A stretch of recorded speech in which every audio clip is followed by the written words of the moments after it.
Hoje vamos fazer um vídeo diferente. Pós-chuva fui dar uma passeada aqui nas áreas que ficam do lado do sítio. E aí vamos falar um pouquinho da questão da monocultura e depois mostrar um pouco das nossas experiências lá dentro do sítio, que é aquela área que tem de floresta ali embaixo. Mas tudo começou quando? Escolhemos deixar a carreira na engenharia antes mesmo dela iniciar para rodar o Brasil de bicicleta em busca de novos sentidos. Conhecemos várias experiências com foco em vida simples e autônoma. Agora chegou a hora de colocar a mão na massa e viver de um jeito mais autossuficiente junto da terra. Vamos nessa! Fala, nenes e nenas, tudo jóia com vocês? Aqui tudo chique-lique. Olha só, hoje estou dando uma caminhada, dá uma olhada aqui como toda a natureza está respondendo a uma chuva, deu uma chuvinha legal. Chuva de 18 milímetros, é pouquíssima coisa pela seca, pela estiagemzinha que estava dando, né, para recuperar, vamos falar, o volume de águas no subsolo, né. Uma chuvinha que molhou só o superficial, mas ao mesmo tempo isso dá muita condição para que as plantas que estão no superficial sobrevivam, né? Especialmente essas culturas mais anuais, né? Que com uma chuva de pouco volume assim, elas ainda conseguem ter uma resposta um tanto interessante. E esses dias o Hugo publicou um story que ele colocou a seguinte frase: a água de qualidade é que nem, se não me engano, é liberdade e saúde. A gente só valoriza quando não tem, né?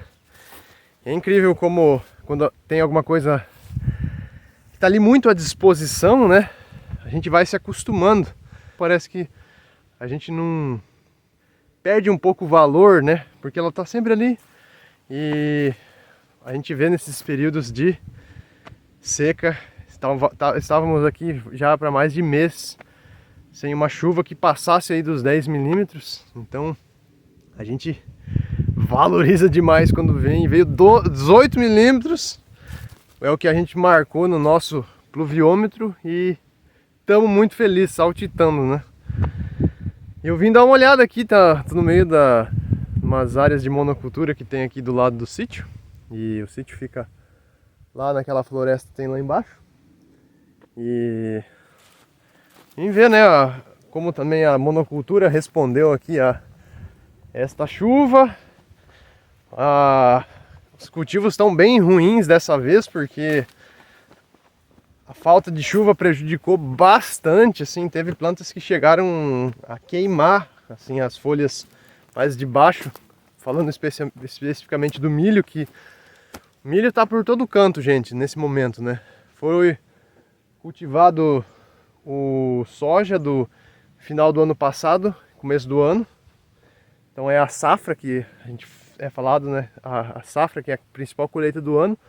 E essa aqui, que tá agora, é a safrinha. Aí não pode plantar soja, por conta de um vazio sanitário que tem que ter da soja.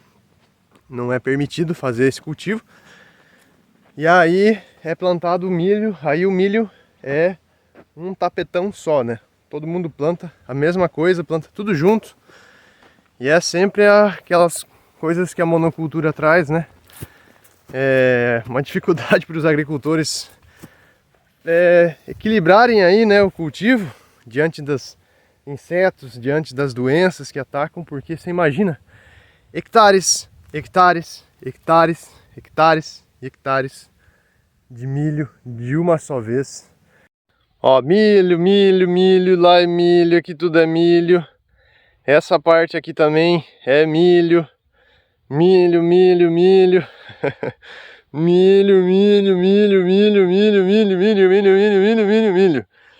E ainda que essa região aqui que nós estamos, ela não é a região mais plana. Então as lavouras de milho são frequentemente cortadas por pequenas fios, né? Linhas de mata que é o que sobrou na margem dos rios, né? Porque as nascentes que ainda não foram, vamos dizer, os córregos que ainda não foram suprimidos com a nossa atividade humana aí de cultivo. Então o relevo, né? Tem áreas mais altas também que às vezes tem pedra, que é um pouco mais difícil de cultivar, ainda tem mata, então Aqui é um relevo suave ondulado, assim, e tem regiões mais planas, como para a cidade de Toledo, Cascavel, aqui do lado, quando a gente vai, que é um tapetão, e a gente vê, assim, mais a perder de vista as lavouras, né? Tem lugar que você olha assim no horizonte, você não vê outra coisa a não ser milho.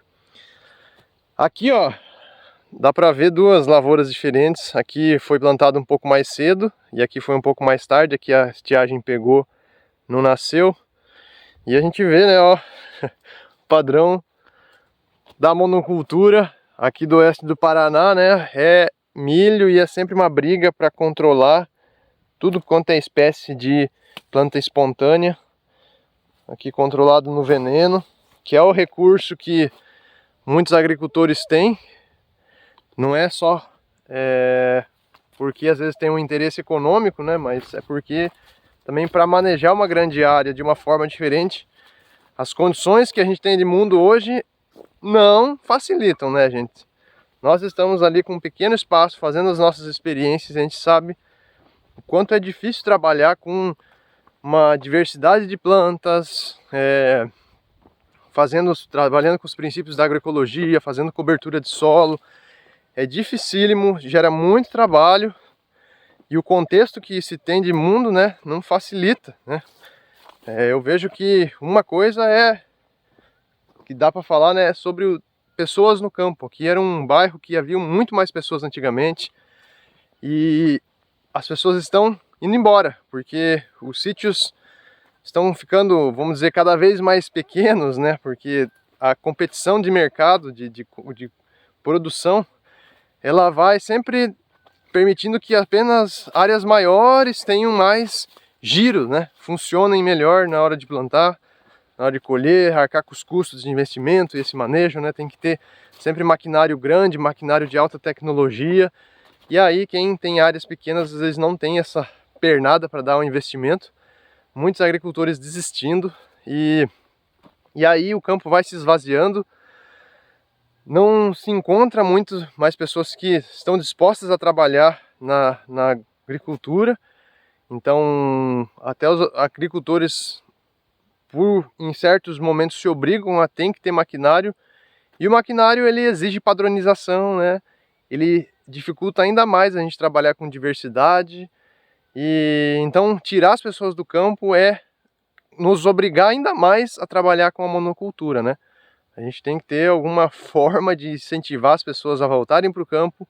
E aí, a gente trabalhando áreas menores e com mais pessoas, é mais possível a gente pensar um jeito diferente de cultivar, né? Nessa forma que a gente vê se construindo essa agricultura de fazendão de monocultura, parece que só vai tender a piorar, né? A gente vai ficar cada vez lutando mais e mais com os danos que a monocultura tem para trazer, né? E é toda uma rede, né, gente? A gente fala que não é necessariamente, vamos falar, o agricultor que plantou aqui que está fazendo a monocultura. Não, é o hábito alimentar das pessoas, né? É um mercado que se instituiu de comercialização, né? Porque você vê hoje tem uma coisa muito basada na exportação de commodities agrícolas. Fala-se sobre alimentar o mundo, mas na verdade está se falando sobre ganhar muito dinheiro, o máximo possível, com a exportação de commodities, né? Porque se for ver, eu quando olho para o meu prato, né, pegar o soja, o milho, as coisas que são mais exportadas aí, no meu prato a parcela disso é muito pequena, né? Para mim que estou buscando comer saudável, talvez quem esteja comendo, se entupindo de carne, né, esteja comendo muita porcaria, às vezes ultraprocessada, ou sei lá. Tem formas também de estar comendo muita soja, por exemplo, milho transgênico. Então, no meu prato, a soja é quase nula, né? E para mim, alimento é o feijão, arroz, né? Então, e a gente até observa já em estudos que verificaram já, as organizações governamentais também, que reduziram as áreas de plantio de feijão, de arroz, e a soja vem ganhando mais espaço, porque é uma frente de commodity agrícola, de exportação. E é isso, né, gente? É um horror, porque a gente já entendeu os problemas de ter o solo desse jeito aqui, né? Você vê que no meio do milho a gente enxerga o solo exposto, uma ferida. mesmo andando aqui, tem uma palhinha de resteva aí de soja que foi plantada na safra, na virada do ano, mas você vê que é extremamente raso, né? Ó, eu acho que isso aqui ainda durou um tanto a mais porque não choveu por várias semanas. Se tivesse vindo uma chuva com uma recorrência, isso aqui ia estar o solo antigamente totalmente vermelho. Isso que se chama de plantio direto, né? Um avanço, com certeza, mas pra gente que já fala de solo vivo, fala de agroecologia, é totalmente insuficiente fazer um solo fértil, manter um solo vivo com uma camada tão pequena, né? A gente só tem uma resteva de monocultura sempre para cobrir o solo, né? Nesse sistema de plantio que nem tá aqui.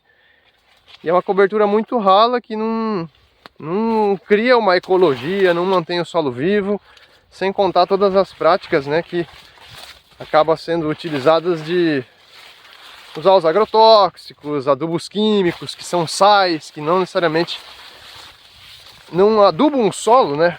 A adubação química normalmente ela é pensada para adubar a planta, né? E na agroecologia, na agrofloresta que a gente vem trabalhando, a gente trabalha muito a ideia de adubar o solo para o solo que vai adubar a planta, né? A gente não precisa adubar a planta, é o solo. A gente tem que dar condições para o solo ser fértil, ser saudável, ter um metabolismo forte e micro-organismos fortes, comendo muita matéria orgânica, né? Vai criando estrutura, vai armazenando mais umidade, vai tendo todo um ganho que é gigantesco. Mas é triste, né, gente? É triste pensar que a agricultura evoluiu para isso, né? Sendo que os povos, até os povos nativos aqui na região do Brasil, antigamente trabalhavam com uma agricultura mais diversa, que é até o conceito que a gente está buscando resgatar hoje, que é da agrofloresta, né? A agrofloresta, a gente fala que às vezes é tão recente, que é uma coisa tão nova, né? Mas na verdade ela é mais velha do que a monocultura, né? Porque os povos nativos, antes de haver a invasão do Brasil pelos europeus, já tinham um cultivo que trabalhava em consórcio e de uma forma mais conectada com a natureza, né? Os europeus, os nossos descendentes que não enxergaram isso como agricultura, eles achavam sempre que a agricultura era monocultura, né? Só um tapetão de uma coisa só. E por muitos anos não se enxergou, até hoje, né? A conta do impacto ambiental, do impacto à saúde, não entra na hora de fechar a contabilidade da viabilidade das coisas, né? Só é lucrativo, só é viável isso aqui porque se ignora os impactos ambientais e a saúde, né? Pelo menos é isso que eu vejo. Isso que eu vejo tendo nascido aqui no meio desse mundaréu de monocultura, depois de fazer colégio agrícola, sou formado técnico agropecuária, depois de fazer engenharia ambiental e depois de se embrenhar todo nesses estudos aí, se envolver o máximo que eu posso nessa questão da agroecologia, de cultivar de uma forma mais saudável. E ó, daí aqui começou a área que a gente está trabalhando, né? Aqui tem uma cortina verde. E aí entramos para um talhão de cana. A gente tem cercado de margaridão aqui para criar uma barreira para nos defender, né? O máximo possível dos venenos que são usados ainda na área externa. E aqui uma área que eu já mostrei para vocês, roçando com a tobata quebrou, né? Já vou ter que entrar daqui uns dias mais uma vez com a roçada. Aqui não foi cultivado nada. E aqui cultivamos feijão. Até uns vídeos que a gente mostrou preparando feijão, aí, limpando feijão esses dias, foram de um feijão que foi colhido nesta área aqui. E aqui ainda tem amendoim.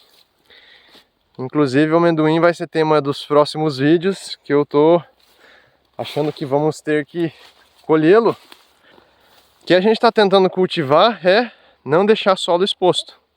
mesmo na área que a gente não está cultivando, né? Ó, tá deixando vegetar o máximo possível do capim, vai cortando. A roçada do capim vai gerando cobertura e ao mesmo tempo, quando um capim roça, ele também morre, vai ficando toda uma estrutura de raízes dentro do solo que cria, que incorpora matéria orgânica, que também deixa o solo mais fofo, com mais estrutura. E por mais que a gente não esteja cultivando, mas o manejo de roçada deixa ele já numa característica muito melhor do que se a gente deixasse um solo pelado, ficasse carpindo, ficasse judiando ele com essa exposição, né? Porque um solo sem cobertura está exposto ao sol, o sol vem, queima, não dá condições para o micro-organismo, ele seca, ele aumenta a temperatura, é totalmente contrário, né, a própria agricultura que a gente fala, né? A gente tem experimentos que tem mais diversidade de plantas, né? Esse aqui a gente simplificou bastante, mas é para, diante dessas dificuldades, né? Falta maquinários adequados, a gente está com diversas frentes de trabalho que não nos possibilitam ter tempo o suficiente para manejar tudo isso aqui, né? Então, é aquilo, a gente tem um horizonte da agrofloresta. Para nós a agrofloresta é a forma mais inteligente de pensar a agricultura ali unida aos processos da natureza, né? Mas ela é um horizonte, porque nas condições que a gente tem, exige muito trabalho, muita dedicação, a gente tem que ser muito inteligente, tem que planejar muito para a gente conseguir fazer uma agrofloresta funcionar economicamente, a gente tirar o nosso alimento, tirar esse ganho de fertilidade do solo. Pelo menos para mim está sendo um desafio, né? Eu tenho praticamente aí 25 anos de ver monocultura e vivenciar monocultura, e agora a gente está pondo a mão na massa há 4, 5 anos praticamente aí. E então eu tenho que fazer desses 5, cobrir essa experiência dos 25, né? Para realmente ter uma imersão num novo jeito de cultivar. E essas estão sendo as experiências. Então aqui a gente simplificou bastante, não tem muita diversidade de plantas para cobrir o solo. Mas o princípio de cobrir o solo está garantido, né? Olha só a quantidade de cobertura que a gente conseguiu formar. Isso aqui, gente, segura muito as plantas espontâneas, então nos ajuda nesse aspecto de não precisar ficar carpindo com frequência, né? E até nessa questão que a agricultura, às vezes, os agricultores têm que usar o agrotóxico porque não dá para carpir, né? Áreas tão grandes, tanto capim que nasce, tanto planta espontânea que nasce.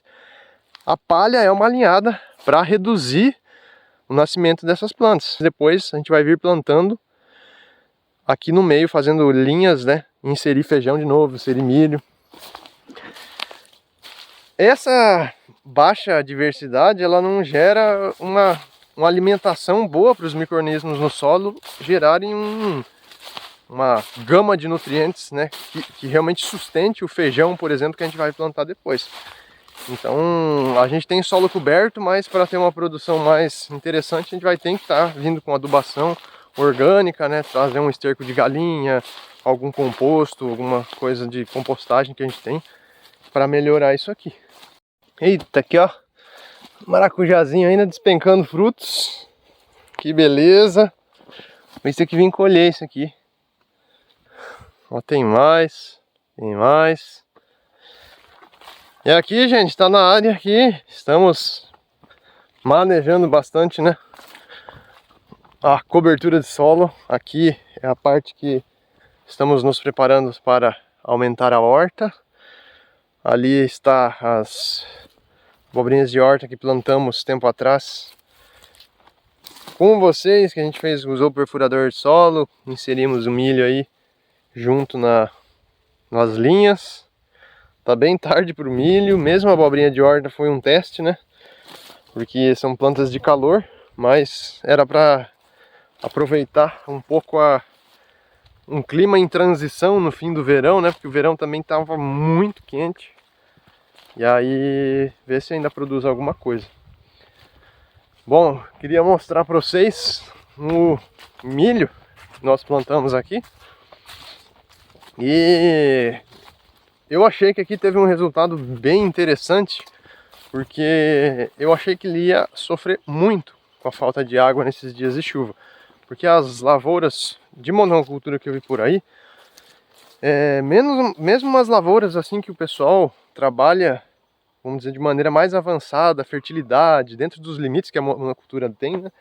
Mas o pessoal capricha mais em adubação, ainda faz alguma adubação orgânica, além da adubação química, corrige, calagem, né? Eu observando assim, tive a impressão que o milho ainda sofreu muito, né? E claro que depende de variedade da semente.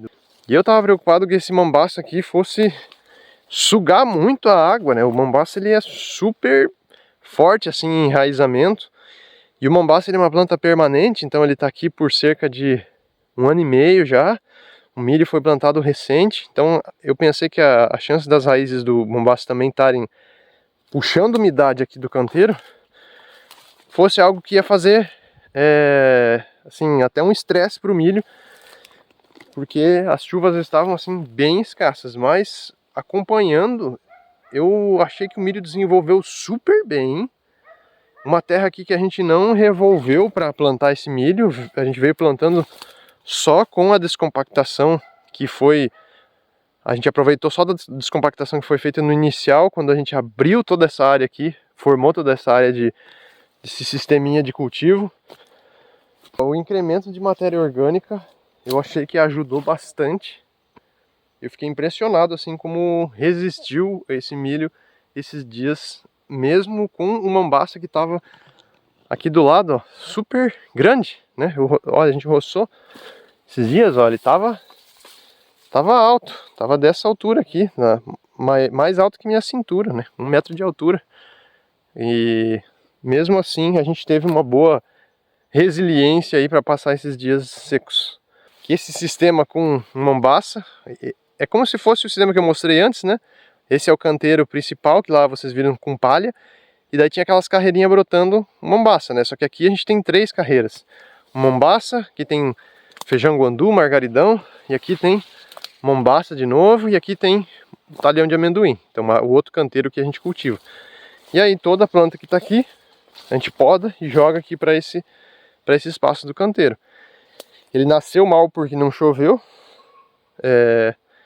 Eu atribuo a chuva, a gente usou uma semente um pouco mais velha, talvez tinha um vigor um pouco mais baixo, mas pelo que a gente experimentou e viu, acho que a falta de chuva foi o principal assim, para ele ter nascido tão ralo e tão falhado. Vamos ver se a gente ainda colhe o milho verde. E além desse milho que está aí, a gente fez um vídeo esses dias também plantando. Alguns pés foram inseridos aqui para tentar fechar esses buracos. Uma loteria, né? Eu falei naquele vídeo, não é uma época boa para plantar milho, mas a gente segue insistindo e tentando o que dá, né?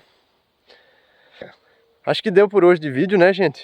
Papeando aqui, mas um vídeo um pouco diferente, para trocar umas ideias com vocês, mostrar um pouco lá de fora também, contextualizar sobre como estamos, né, nesses últimos dias aí. Os manejos assim estavam bem paradões, porque parou tudo com essas faltas de chuva, né? E aí agora com essa chuvinha que deu, a gente vai retomar e já tá se programando para pensar no plantio do alho, da cebola e cultivos de inverno. Gratidão demais por vocês estarem nos acompanhando.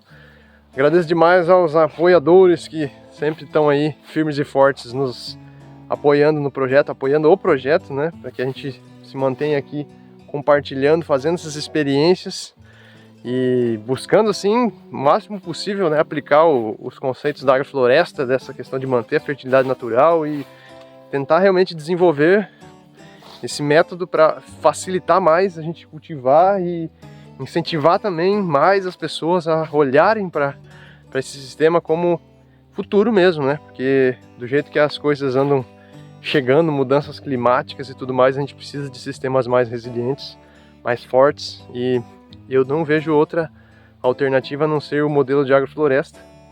Não sei se vai dar para aplicar de cara o ápice, né? Aqueles sistemas lindos, vamos dizer, em todas as terras do Brasil, né? Mas eu acho que dá para começar de casa, dá para a gente incentivar aí o máximo possível consumindo alimentos dessa origem, que, sei lá, surjam centros de pesquisa, que desenvolvam mais tecnologias, mais formas de facilitar a gente estar aprendendo e também executando esse tipo de sistema de cultivo.